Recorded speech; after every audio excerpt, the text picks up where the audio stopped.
Hello दोस्तों, आपका स्वागत है मेरे इस नए वीडियो में। दोस्तों, इस वीडियो में हम लोग बात करेंगे रेलवे बोर्ड द्वारा जो लीव सैंक्शन करने के लिए कुछ गाइडलाइंस जारी की गई हैं, उस वीडियो को हम समझते हैं।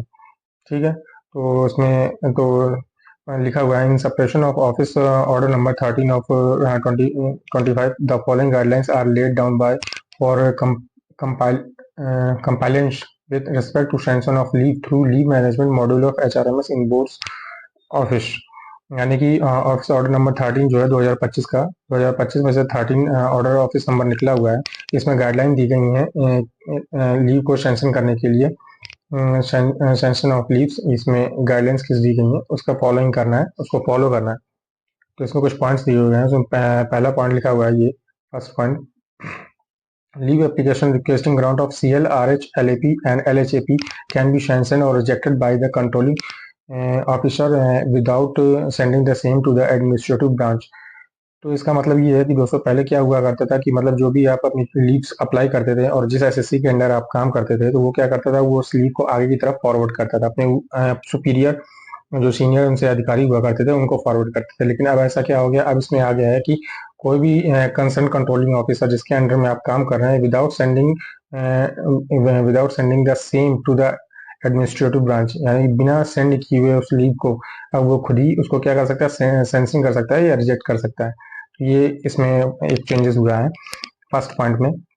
तो अब जिस एसएससी अंडर आप काम कर रहे हैं वही आपकी लीव्स को सैंक्शन कर सकता है और रिजेक्ट कर सकता है। चलिए इसका सेकंड पॉइंट समझते हैं। सेकंड पॉइंट में लिखा हुआ है, in case of ex India leave, study leave और community leave, child care leave, maternity leave, paternity leave, extraordinary leave और any other leave not mentioned above, where in uploading of supporting documents is mandatory, the leave application will be auto forwarded to the concerned administrative branch। चलिए यहाँ से पहले समझते हैं क्या कह रहे हैं। ये कह रहे हैं कि जो कोई भी स्पेशल लीव्स हैं, या जो स्पेशल लीव्स कैसी होती हैं, जैसे कि ये हो गया एक्स इंडिया लीव्स हो गया, आपको इंडिया से कहीं बाहर जाना हो, या स्टडी लीव लेनी हो, या कम्यूटेड लीव है, या आपकी CCL लीव है, चाइल्ड केयर लीव है, या आपका ये पैटर्निटी लीव है, या आपकी मैटरनिटी लीव है, या आपकी एक्स्ट्राऑर्डिनरी ऑर्डर लीव है। ये सारी स्पेशल लीव्स को आपको अगर लेना है, तो इसके लिए अब क्या कर दिया गया, इसके लिए आपको अपलोडिंग ऑफ सपोर्टिंग डॉक्यूमेंट्स कर दिए गए हैं, मैंडेटरी है। बिना इसके आप कोई भी स्पेशल लीव्स अब आप नहीं ले सकते हैं। कोई भी, जैसे कि आपको पैटर्निटी लीव लेना है, तो उसके लिए आपको एक सपोर्टिंग जो डॉक्यूमेंट आपके पास होगा उसको उसमें अपलोड करना जरूरी होगा।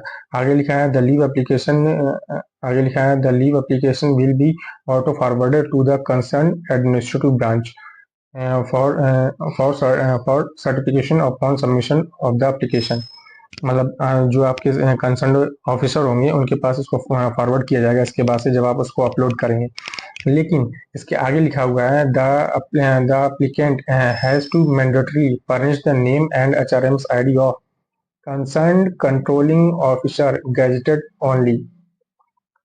इसका मीन्स है कि मतलब आपने कोई डॉक्यूमेंट जो है, आप कोई भी स्पेशल लीव ले रहे हैं, उसको आपने अपलोड तो कर दिया है, लेकिन क्या है, जो आपके पास जो डॉक्यूमेंट है उसको आप जहाँ वर्क कर रहे हैं उसको आपको ओरिजिनल लेके या उसकी फोटो कॉपी लेके जाके अपने कंट्रोलिंग ऑफिसर या जहाँ आपका ऑफिस वर्क कर रहे हैं वहाँ पे उसको सबमिट करना भी बहुत जरूरी है। ये लिखा है before submitting the application, gadget of, जो भी आपका गैजेट ऑफिसर उसको मतलब आपकी जो स्पेशल लीव को सैंक्शन करेगा उसके पास एक ये कॉपी लगाना बहुत जरूरी है। जब आप ये समझ लीजिए जहाँ पे आप वर्क कर रहे हैं, जहाँ आपका ऑफिस है, आप वहीं पे अपनी लीव को लगा सकते हैं, वो आगे आपकी लीव्स को फॉरवर्ड कर देंगे।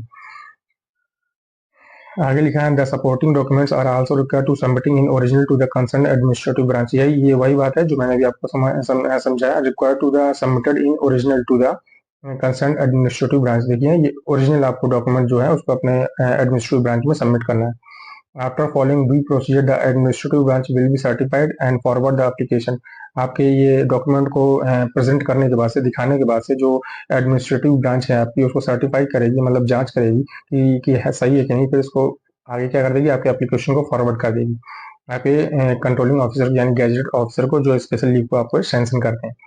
तो ये सेकंड पॉइंट में बना हुआ था, यानी कि फर्स्ट पॉइंट में मान ली दो पॉइंट थे, फर्स्ट पॉइंट सेकंड पॉइंट। अब ये सेकंड पॉइंट है, इसके विषय में समझते हैं ये क्या कह रहा है। तो सेकंड पॉइंट है इसमें, based on the leave reports available in HRMS, monthly reports of such leaves having implication on salary will be prepared by the concerned administrative branch as the case may be for advising the same to cash branch POA या accordingly. तो इसमें इनका कहना है कि मतलब ये है कि आपके जो एचआरएम्स आईडी में जो छुट्टियां अवेलेबल हैं, लीव्स अवेलेबल हैं, उसकी आपकी मंथली रिपोर्ट्स हमेशा बनेगी और उसी के अकॉर्डिंग आपकी मंथली क्या बनेगी, मंथली रिपोर्ट्स बनेगी। मंथली रिपोर्ट्स बनने के बाद से उसी के अकॉर्डिंग आपकी जो है सैलरी बनाई जाएगी। मान ली पीएलईएल आपने लिया है तो उस हिसाब से आपकी सैलरी को सारा मतलब मंथली रिपोर्ट तैयार की जाएगी, आपने कौन सी लीव कब ली है, और वो जो लीव्स हैं उन लीव्स को लेने के बाद से ये आगे जो ब्रांच है वहाँ पे फॉरवर्ड की जाएगी। जैसे कैश ब्रांच हो गया, पीओए ब्रांच हो गया, वहाँ पे वो उसको लीव्स आपकी फॉरवर्ड कर जाएंगे। इनका ये कहने का मतलब है सेकंड पॉइंट। अब हम थर्ड पॉइंट समझते हैं। थर्ड पॉइंट क्या कहता है, it is reiterated that the request for grant of leave must be applied well in advance. ये तो आप समझ ही गए होंगे। रिटरेटेड मतलब होता है रिपीट करना, यानी कि वो क्या कर रहे हैं, इस चीज को वो फिर से रिपीट कर रहे हैं कि लीव को ग्रांट करना वेल इन एडवांस, यानी कि आपको एडवांस में लीव को अप्लाई करना पड़ेगा। आगे लिखा है, leave can not be claimed as a matter of right and leave of any kind can be refused और revoked by the authority competent to the grant it. यानी कि लीव जो है वो आप अपनी लीव को एज अ राइट आप क्लेम नहीं कर सकते हैं। और लीव ऑफ एनी काइंड, किसी भी प्रकार की आपकी जो लीव है वो क्या की जा सकती, रिफ्यूज करी जा सकती है और रिवोक भी करी जा सकती है आपके अथॉरिटी जो कंपेटेंट है, जो आपको ग्रांट करता है। मतलब जो अधिकारी आपको छुट्टियां ग्रांट करता है वो कभी भी आपकी छुट्टियों को रिफ्यूज कर सकता है, या अगर आप छुट्टियों पर गए हैं तो वो आपको उन छुट्टियों से वापस भी बुला सकता है। ये इसमें कहने का मतलब है। ठीक है, अब आगे समझते हैं आगे क्या कह रहे हैं। आगे कह रहे हैं, applying leave on HRMS does not equate to sanction an employ should ensure that their leave is sanctioned by the competent authority before proceeding on leave. यानी कि केवल अप्लाई भर कर देने से एचआरएमआईडी में आप ये नहीं सोचेंगे कि आपकी छुट्टी जो हो गई सैंक्शन हो गई। एम्प्लॉय को ये इंश्योर करना होगा कि जो उसने लीव को अप्लाई की है वो सैंक्शन हुई है कि नहीं। बिना सैंक्शन हुए वो अपनी लीव को प्रोसीड नहीं करेगा, मतलब लीव पर वो नहीं जाएगा। जब तक उसकी छुट्टी सैंक्शन नहीं होती है उसे लीव पर नहीं जाना है। तो बस ये तीन मुख्य पॉइंट है। बाकी 4 पॉइंट और 5th पॉइंट तो नॉर्मली है, ऐसे लिखा हुआ है, all concern are request to comply with the above instruction strictly, यानी कि मतलब जो भी ऊपर इंस्ट्रक्शन दिए गए concern are request to comply with the above instruction. अब इंस्ट्रक्शंस इसमें कोई खास पॉइंट नहीं है, इस पर लिखा हुआ कि ये जो ऊपर के जा रहे सारे जो गाइडलाइंस दी गई हैं उनको आपको पालन करवाना चाहिए। और 5th पॉइंट में लिखा है, the above issues with the approval of competent authority. ये जो भी ऊपर इश्यूज बताए गए हैं वो सारे कंपिटेंट अथॉरिटी के द्वारा ही अप्रूव किए गए हैं या उनकी सलाह के द्वारा ही ये सारी चीजें आपको बताई गई हैं। ठीक है दोस्तों, ये मुख्य मुख्य पॉइंट, ये 3 पॉइंट थे जो जिसके विषय में आपको ध्यान रखना है। खासकर आपको ये फर्स्ट पॉइंट के विषय में ज़्यादा अच्छा रहेगा। ये फर्स्ट पॉइंट में ज़्यादा चेंजेस है, बाकी आपको जो पॉइंट्स होंगे उनके बारे में आपको अधिकतर पता ही होगा। ठीक है दोस्तों, थैंक यू सो मच।